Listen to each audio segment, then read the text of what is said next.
By the time room 11 was finally boarded shut, Greystone itself no longer seemed certain whether a boy had ever truly been kept there, or if the stories were nothing more than fragments passed in whispers between weary staff. The hospital's official ledger for 1887 lists no occupant, no admission, no discharge. Blank lines where a name, a date, a case number should have been. And yet, among the few attendants who survived long enough to tell their memories, the recollection is eerily consistent. They speak of a pale, silent figure.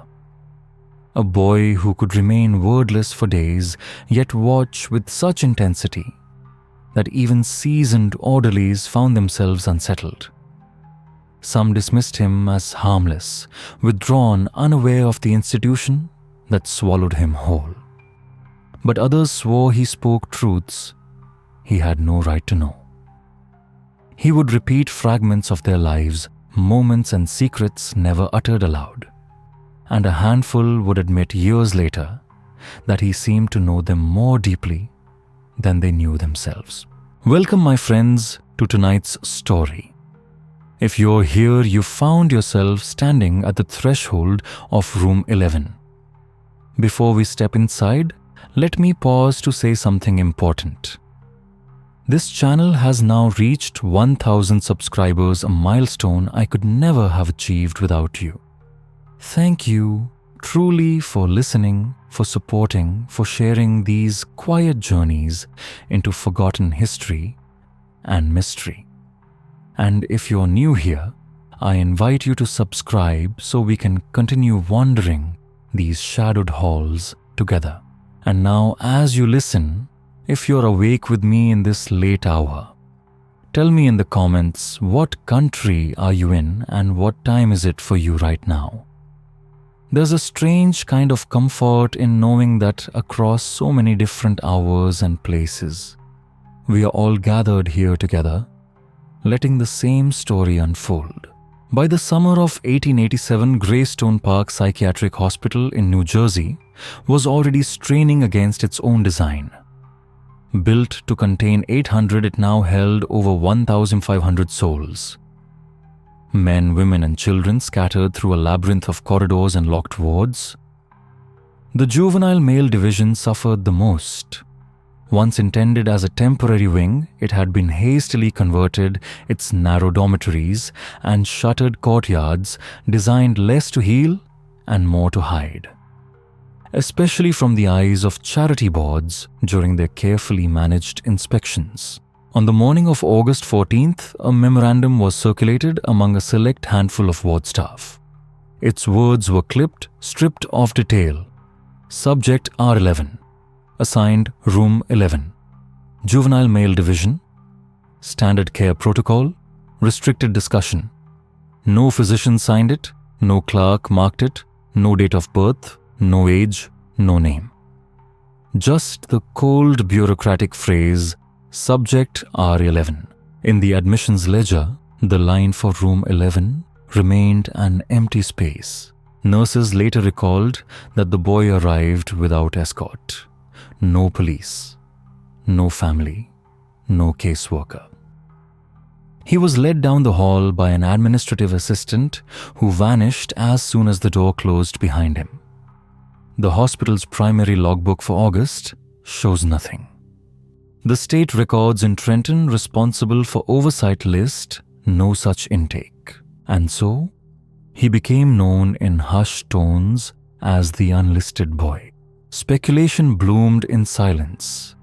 Some whispered he was the hidden child of a powerful man, locked away to keep the newspapers blind. Others claimed he had been moved from another asylum after something unspeakable had happened. But what frightened staff the most was not just the absence of paperwork, it was the breach of everything their profession claimed to stand upon. Even stranger, only 4 attendants in the juvenile wing held keys that opened room 11. No one could explain why a newly admitted child required restrictions reserved for violent offenders. His file contained nothing, no diagnosis, no observations, no physician's hand, only that unsigned memo. What unsettled the staff most was how quickly silence became routine. Within a week, new hires were trained to leave meals by the door without questions. Meetings avoided the subject entirely. It was not concealment anymore. It was omission, as if the boy's presence depended on never being spoken aloud. Greystone had always been a place skilled in hiding what it wished to hide. But this was something deeper. Not secrecy, but erasure. The juvenile male division stretched along the easternmost wing, built as part of an 1871 expansion. The design was meant to follow the Kirkbride plan, but decades of patchwork modifications had warped its symmetry. Some halls ended in sealed doors that once opened to fresh air. Others were carved into irregular chambers. Their numbers duplicated, their histories blurred. And at the far end of a service corridor that few patients ever saw, beyond walls patched and repatched over decades, lay Room 11. The service hallway that led toward Room 11 was different from the rest of the ward. It was narrower, colder, with walls painted a dull institutional grey, so unlike the cream-colored plaster in the dormitories. On one side, the closets held linens, mops, and the weary tools of daily maintenance. On the other two, abandoned storage cubicles had long ago been converted into makeshift holding cells. According to the official architectural plans, Room 11 had never been designed to house a patient. On the floor map submitted to the Board of State Charities, the space was marked simply as Supply Storage East. This small detail mattered because quarterly inspections by auditors, clergy, and visiting dignitaries followed fixed routes. They passed dormitories, classrooms, and recreation spaces, but never the hidden service hall, which meant Room 11 remained invisible to oversight. The room's location was doubly secured. A barred steel gate installed just beyond the utility closets required one key kept in the supervisor's office. Beyond that, the door itself was a heavy wooden slab fitted with a mortise lock operated by a brass key, held only by select attendants. 2 locks, 2 keys, 2 keepers. Unless both men stood together, the way to Room 11 remained sealed. The door bore no number plate. The wall around it had been painted over in a single uniform pass, erasing any markings that might once have been there. For anyone walking the main hall counting the room numbers, one by one room, 11 simply didn't exist. Only staff with clearance knew otherwise. Its omission was not an accident of neglect, it was a choice. A choice sustained day after day, even in a hospital bursting with patients and in desperate need of space. One attendant years later would remark in a resignation letter that what disturbed him most was not the boy, but the room itself. The room waited, he wrote. No more. No explanation. But in interviews that followed, others echoed the feeling that the space itself held something apart from the rest of the ward, as though boy and room belonged neither to Greystone nor to each other, but to something in between.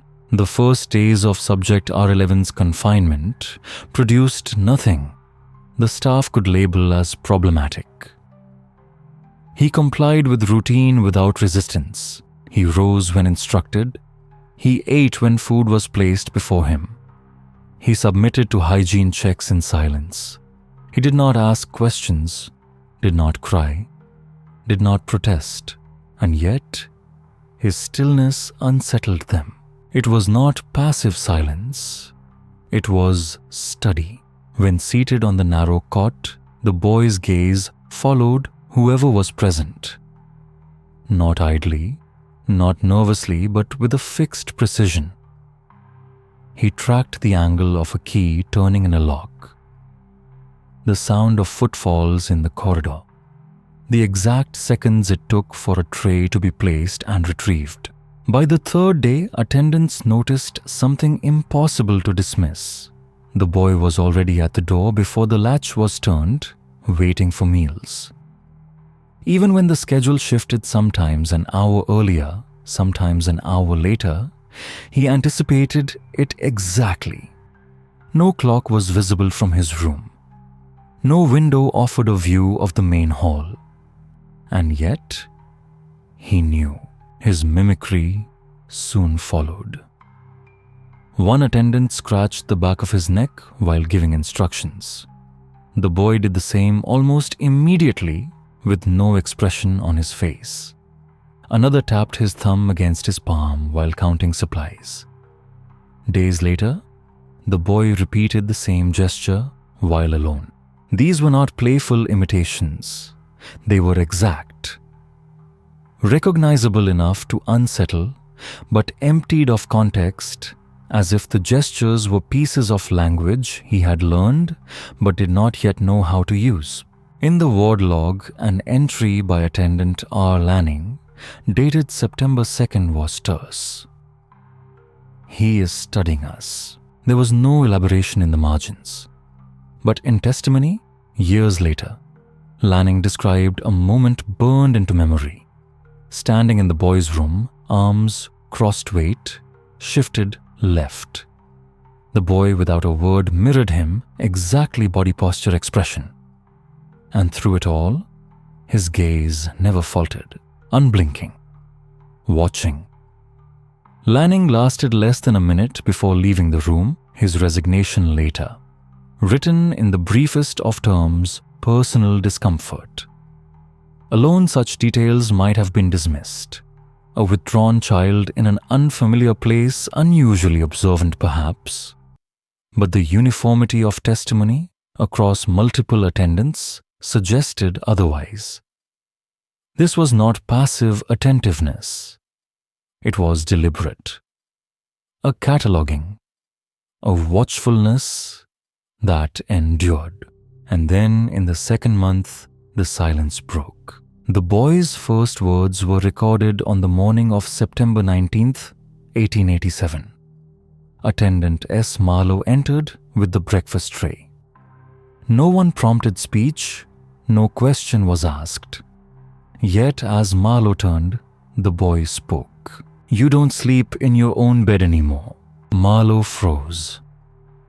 For 2 weeks, he had been living apart from his wife, sleeping in the staff dormitory. No one on the ward knew. He had not spoken of it. But the boy had. From that moment forward, the pattern was clear. Days, sometimes weeks of silence would pass. And then one statement. Always clinical, stripped of context, spoken without preamble. A fact about the listener. Something private, something recent. On October 3rd, Nurse Hale documented her own encounter. As she set down the evening tray, the boy recited the final line of a lullaby her mother had once sung. A memory she had only ever mentioned in passing to a colleague in the laundry wing across the complex. The boy had never been there. By mid-October, more reports emerged. One attendant was told the exact sum he had withdrawn from the postal savings bank. Another was told the precise date of her younger brother's military discharge. A third heard the words, "You dropped your key on Tuesday." The man had indeed dropped his key to the linen closet, but he had never filed a report. Searches of room 11 produced nothing. No notes, no scraps of paper. No hidden records, no explanation. And yet, the unease only grew. Attendants began avoiding his gaze. Their tasks rushed and incomplete. Some entered the room only long enough to set down a tray and retreat. Conversations across the ward grew quiet as speech, guarded, as if every word spoken anywhere within Greystone might one day return from the boy's lips. Among themselves, staff began to imagine him keeping a ledger not on paper, but in his mind.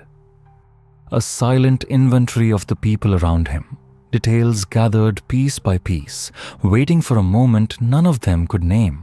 Some believed he was simply repeating overheard fragments, but others pointed out the impossibility. The conversations were too far, the details too precise. Whatever the explanation, the effect was the same. His presence was reshaping the ward, and then the influence spread beyond him. By late October, the logs of the juvenile division contained new and unsettling observations.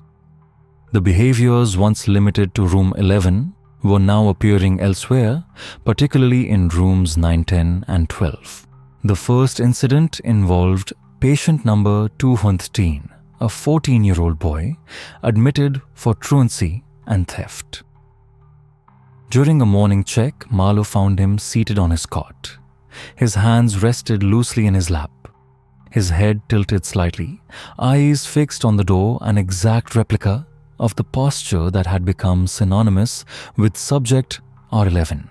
When asked what he was doing, the patient offered no reply.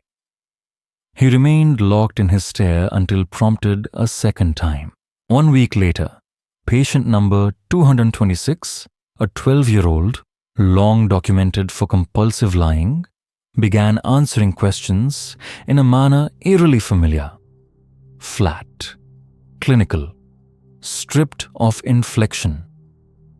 A mirror of the rare but chilling cadence that had marked R11's speech. It was as though the walls of room 11 no longer contained him.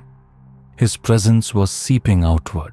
No inflection, no framing, just the fact itself. One morning, without prompting, he told Nurse Hale, "You've been keeping your lunch in the supply closet." A detail she had not shared. A detail he could not have known. By November, the pattern had spread again. Patient number 218. Another juvenile was observed not only adopting the posture long associated with R11, but replicating his precise habit of tracking attendance with slow, deliberate eye movements. The mimicry was so exact that staff noted it in the record as behavioral contagion. Source undetermined. And yet, none of these juveniles had been permitted contact with him. Meals were delivered individually. No shared recreation. No communal assemblies. Their only common factor was the thin plaster and brick walls separating their rooms from room 11. Some attendants wondered how much sound might travel through the hall. The muffled traces of a voice, perhaps, but no one could explain how cadence posture and the peculiar stillness of R11 had been carried so faithfully as though it had been taught. The effect began to alter management itself. Rounds were increased. Observation logs expanded. Some staff quietly asked for reassignment away from the East Service Hall. The fear was no longer only of the boy inside room 11, but of something less visible. The suggestion that his presence could reach beyond the locked door. That he was shaping behavior in those who had never even seen his face. Then in December, the unease deepened. Not in the juveniles, but in the staff. The first resignation came from an attendant who had served just over 2 months in the East Hall. He cited unrelenting headaches, sleepless nights, and a constant sensation of pressure whenever he passed room 11. On December 8, 1887, R. Lanning, the same attendant whose notes had once read, simply, "He is studying us," submitted a request for transfer. His reasons were nearly identical. Headaches disrupted sleep and what he described as a crowded feeling in the mind while on shift. 9 consecutive weeks had placed him in near daily proximity to the boys' corridor. He was not cleared for the door itself, but his duties brought him within earshot for hours at a time. The hospital physician diagnosed him with nervous exhaustion, pale complexion, slight tremor, difficulty focusing on routine tasks. When asked about onset, Lanning reported the headaches began in late October and worsened steadily. He admitted to waking often, even in the rare moments of rest, convinced he had been listening to something all night, even in dreams. His resignation was not unique. 2 years earlier in 1885, another attendant, J. Barrett, had left citing the same afflictions, fatigue headaches, and the constant sense of being observed. In 1883, A. Morris had done the same after only 4 months, describing symptoms in near identical language. No link was ever made in the official record. Staffing shortages were constant turnover expected. But the pattern was noted quietly. By at least one supervisor, every man had served the same hall. Every man had left, citing the same invisible pressure. The record treated Lanning's transfer as routine. He was reassigned to agricultural work in another county, allowed more time outdoors. There is no evidence his symptoms were ever followed up. Within a week, his position was filled by a new attendant hired from a textile mill. Training was minimal. Clearance was granted. He was added to the list for Room 11. It was during this period of transition with new staff still unsettled that a directive appeared from administration. Its wording was exact. Its reasoning unexplained. The memorandum was brief, unsigned. A single line typed on hospital letterhead. Do not tell him the date. Beneath it, in smaller type, the instruction was extended. Do not discuss events outside the ward in his presence. No explanation accompanied the directive. No reference to incidents. No clinical reasoning. No signature. The memos were not posted in the staff room, but delivered by hand directly to the few attendants with clearance for Room 11. And in the absence of explanation, speculation began. Some believed the order was part of an experiment, withholding temporal cues as a way to test disorientation. Others thought it was meant to obscure the length of his confinement, denying him any sense of passing days. A few argued it was never about him at all, but about the staff protecting them. By limiting the context, he could twist into those unsettling remarks. Whatever the reason, compliance required new habits. Ordinary exchanges. Good morning. It's nearly lunch. Tomorrow is visiting day. Were forbidden in his presence. Staff rehearsed neutral phrases before entering his room, careful not to slip. One attendant later admitted he found himself practicing silence in the corridor, shaping words in his mouth only to swallow them back before stepping inside. The boy himself gave no sign of noticing. He accepted meals and instructions with the same blank attentiveness. Yet more than one attendant swore his gaze lingered longer now, as if measuring the effort behind their silence. Months later, the surviving copy of this memo was discovered in the administrative archive. The hospital letterhead, routing notes, even the faint impression of a signature block had all been drowned beneath black ink. Only the sentence remained clear. Do not tell him the date. The directive cast a shadow that reached beyond his door. Conversation throughout the East Hall grew quieter. Staff policed their own words even with each other. It was within this atmosphere of restraint and self-monitoring that the next discovery was made, one that blurred the line between passive observation and active intrusion.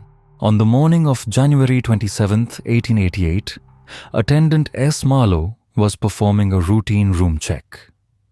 The tasks were simple: confirm bedding test, the window lock scan, the floor for contraband, and remove the tray. While bending to retrieve a tin cup that had rolled beneath the cot, he found it. A small sketchbook wedged tight between the wall and bed frame. It was the standard issue, cheap paper, bound with thread given to patients for basic drawing exercises. But this one contained no drawings. The first 3 pages were covered in blocky, compressed handwriting, scrawled in dull graphite. Marlowe recognized it instantly. It was his own. The entries were mundane lists of supplies, patient initials, a reminder to repair a lock notes on shortages of bed linen. One page recorded 4 patients by full name with dates beside each 3 of which matched their scheduled medical reviews. Exactly the sort of notations he often scribbled on scraps of paper during rounds before copying them into the ward ledger. But he had no memory of ever writing in this book. No memory of bringing it into room 11, and no explanation for how his handwriting had appeared there at all. The handwriting matched Marlowe's own spacing slant pressure, yet the strokes appeared slightly heavier, pressed deeper into the paper than he normally wrote. He did not report the discovery. Instead, he removed the sketchbook quietly, later concealing it at the back of a locked supply cabinet. Years afterward, when questioned, Marlowe stated he had withheld the book because he believed it would not be understood correctly. There is no record of the sketchbook in the daily logs. It was not entered into the contraband ledger, nor processed according to hospital policy. At least one colleague to whom Marlowe confided privately advised him to leave it unspoken. The contents raised unease. A list of patients by name, written in Marlowe's hand, had been found in the boy's possession. Patients the boy had never seen, whose names he could, in theory, repeat aloud. Combined with his earlier disclosures of private details, the sketchbook marked a shift from observation into the suggestion of acquisition. Within 2 weeks, new restrictions were introduced for room 11. At first, they were subtle. Stricter key control, shortened contact, fewer attendants cleared for entry. But by February 1888, the measures escalated. The room's door, once left unlocked during cleaning or meals, was now secured at all times. Both the mortise lock and the outer gate had to be opened with keys assigned to different attendants to slow access. Another rule appeared without formal announcement: no attendant was to enter alone. Every task, however brief, required one to perform the duty, the other to stand watch at the threshold. Officially, this was logged as a precautionary standard for high-security juveniles, though no other patient in the division was subject to it. Contact grew less frequent. Mealtimes were staggered to break routine. Checks stretched from every 30 minutes to hourly, and at times longer depending on staff shortages. No medical justification was entered. One supervisor's ledger note, later smudged, nearly illegible, read only, "Limit proximity. Limit exposure." In March, containment hardened further. A waist-high iron gate was installed in the East Hall, blocking direct approach to the door without yet another key. It stood as a visible marker, a declaration that room 11 was apart. Through all of this, the boy remained steady. He obeyed instructions, accepted meals, allowed inspections without resistance. But his watchfulness did not diminish. Each visit was met with the same fixed tracking gaze, his head turning to follow attendants until they withdrew. He never attempted escape. He never caused disruption.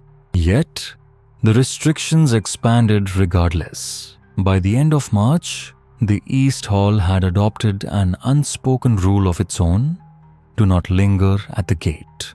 Tasks near room 11 were completed swiftly, attendants moving on before silence stretched too long. Those who lingered near the gate by assignment or by choice rarely stayed unaffected. Many left unsettled, unable to describe why. It was during one such pause in the late hours of an otherwise uneventful shift that a young orderly collapsed outside room 11 dead before help could reach him. On the night of March 18, 1888, Thomas Greer, aged 24, was assigned to the East Service Hall for the first half of the overnight shift. He had been transferred only weeks earlier from the men's ward to cover shortages in the juvenile division. His file described him as healthy strong with no prior medical history of concern. At approximately 1:40 a.m., he was observed by Attendant S. Marlowe unlocking the outer gate to room 11. His assignment to accompany another attendant in replacing linens and collecting the soiled bedding from the day prior. When the second attendant arrived, Greer was standing alone, the linen bundle pressed against his chest. The account states that the attendant called out from the far end of the corridor. Greer did not reply. Instead, he staggered backward, dropped the linens to the floor, and collapsed against the wall. By the time assistants arrived, Greer was no longer breathing. The physician's report listed circulatory failure, no signs of trauma, no injuries save for a faint abrasion on one elbow. The body bore no marks of violence, no indications of struggle or fall. Only one detail departed from the expected. The physician noted Greer's expression. Eyes open, fixed. Features drawn as if in sudden surprise. No further inquiry followed. The physician did not recommend external review. The coroner's office was never contacted. The body was released to family within 24 hours. The internal report was filed and closed for 3 days thereafter. Room 11 remained untouched. No meals were delivered. No staff entered. The ledger for those days contains only a single note written in abbreviated script. No entry. 11. When the door was opened again, the boy was found seated on the cot, facing forward. He rose when instructed. He stepped aside for cleaning. He offered no comment, asked no questions, and displayed no visible reaction to the absence of contact. 1 week later, a brief administrative order was issued, Subject R1 to be cleared from ward. No transfer location was listed. No accompanying file, no initials, no routing notes. On the morning of March 25th, room 11 was empty. At 6:00 a.m., attendants conducted their round. The locks were checked, the keys exchanged, the door was opened. The cot was bare. No bedding, no belongings, no trace of occupation. The boy was gone. The supervisor's desk contained a single folded sheet typed R11 cleared. No date beyond the routine stamp. No signature. Night staff reported nothing unusual. No wagon had been logged at the east entrance.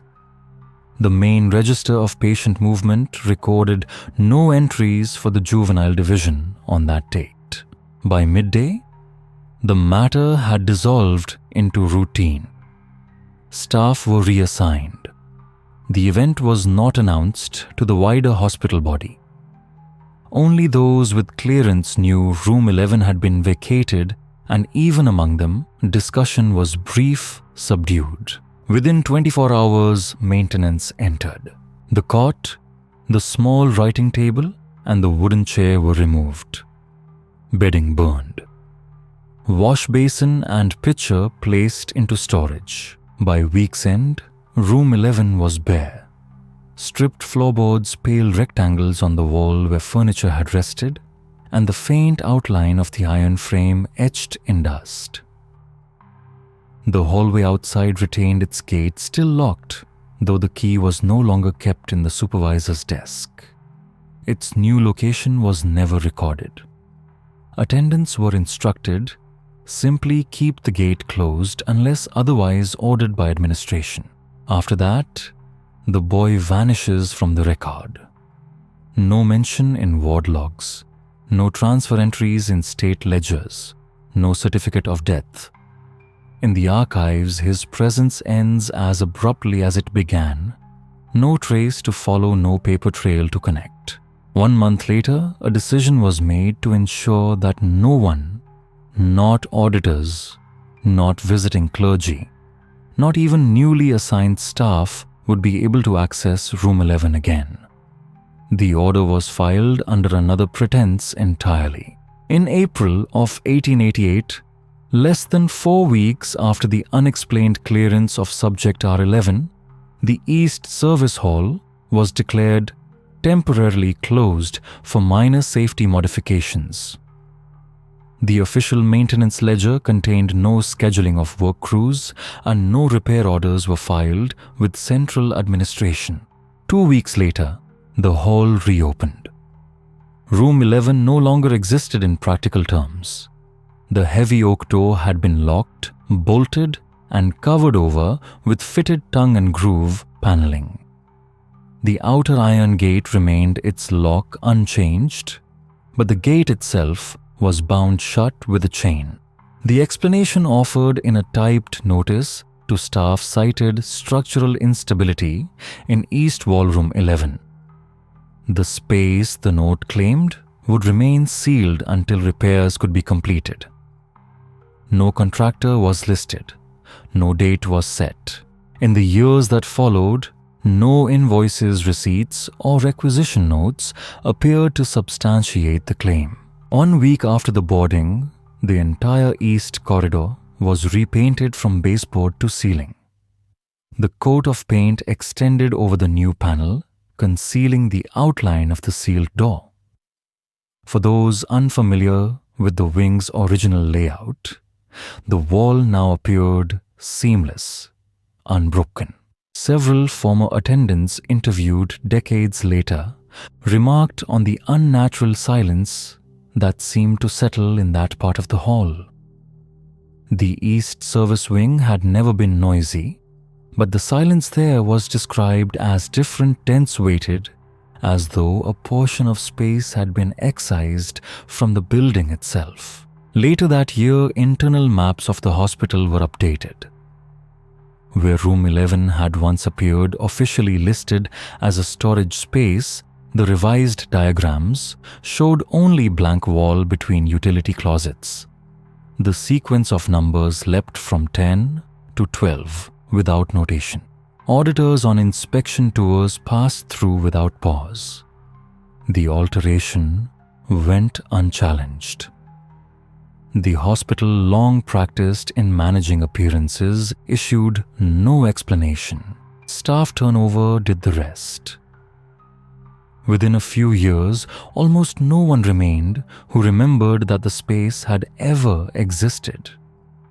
For those few, the matter was rarely spoken of. It was not until 1892, during a scheduled review by state auditors, that room 11 returned to the record not as a physical chamber, but as an absence in paper. In the spring of that year, the New Jersey Board of State Charities dispatched 2 auditors to Greystone Park Psychiatric Hospital. Their task, to review historical ward records as part of a legislative effort to standardize patient documentation under new reporting laws of 1889. The review took place in the administrative offices where bound rosters dating back 2 decades were kept under lock. Each volume catalogued patient names, assigned rooms, and notes of discharge, death or transfer. When auditors reached the 1887 roster for the juvenile male division, they found the numbering sequence aligned with architectural maps of the time rooms 1 through 20. But for room 11, the column where a patient's name or notation should have been was empty, entirely blank. This was not the shorthand of NA used for rooms under repair, nor the empty notation reserved for inspection vacancies. The cell was deliberately void, its grid line inked clean, continuous, untouched. Pinned above the entry with a rusted tack was a folded scrap of lined paper, yellowed but intact. The handwriting was neat, deliberate, pressed hard into the page. It's not the patient who should be recorded. It's the staff who stayed too long. No signature, no date, no explanation. The auditors did not include the note in their official report. They flagged the absence of data only as requires clarification. Privately, one auditor wrote in his field journal that the superintendent had no answer, only that East Hall was under special restrictions at that time. Supplementary files, he said, could be located later. They never were. The roster review continued incident-free, yet the void of room 11 lingered. In an institution where even temporary absences were logged, the deliberate withholding of a name stood out. And the pinned note suggested the omission was anything but clerical. The hand was practiced, the script precise, a recorder's hand. Whether ward staff, administrator, or inspector, no one could say. It was when employment rosters were cross-referenced that the pattern emerged. Every attendant, orderly, and nurse with documented clearance for room 11 in 1887 had left Greystone within a year. The reasons scattered into 3 categories: nervous collapse, extended leave, resignation without notice. None ever returned. Medical separations cited headaches, fatigue, inability to resume duties. Resignations were terse, sometimes a single line without date.